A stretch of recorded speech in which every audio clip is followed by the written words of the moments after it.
The best things in life have tons of butter and lots of spice. Much like this butter chicken, let me show you how to make it. Start off by cubing 1.5 to 2 pounds of chicken thighs. To tenderize our chicken, we're gonna add a cup of Greek yogurt, toss in a tablespoon each of fresh ginger and fresh garlic, and then we're gonna go in with our spices. I honestly don't use measurements anymore, but I'll put my guesstimations of how much I use in the comments below. I'm using garam masala, curry powder, turmeric, some red chili powder, and cumin. Give this a massage, and then I almost forgot to add in the juice of 1 lemon and some salt. Don't forget to do that. And then we're gonna wrap this up and place this in the fridge for up to 24 hours. I let mine sit for about 6. Once our chicken's done marinating, place it on a lined baking sheet and throw it under a broiler for about 6 to 7 minutes. Bring it back out, give it a flip, and then place it under the broiler for another 6 to 7 minutes. If it's not done cooking, that's okay. It's gonna cook in our sauce.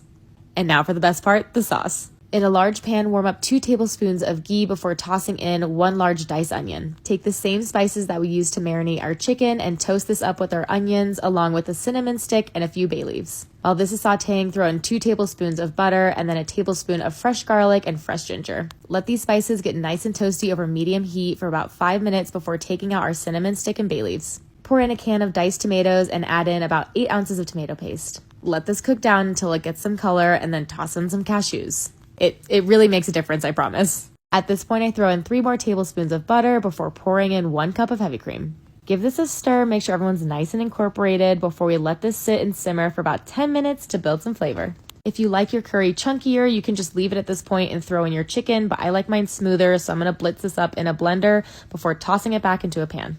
I know it's no surprise at this point. I'm going to add in 4 more tablespoons of butter and then a chili that I meant to toss in with my onions. If you can remember to cook this with your spices and onions, please do, but honestly, adding them at the end still added great heat. Add your chicken to the curry with a couple of knobs of butter and let this sit on low heat for about 15 minutes. I'm topping this with a little bit of heavy cream, some fresh cut cilantro, and then you cannot forget that butter garlic naan. You'll be wishing that there were leftovers, but this is such a clean plate club dish, and that's why I think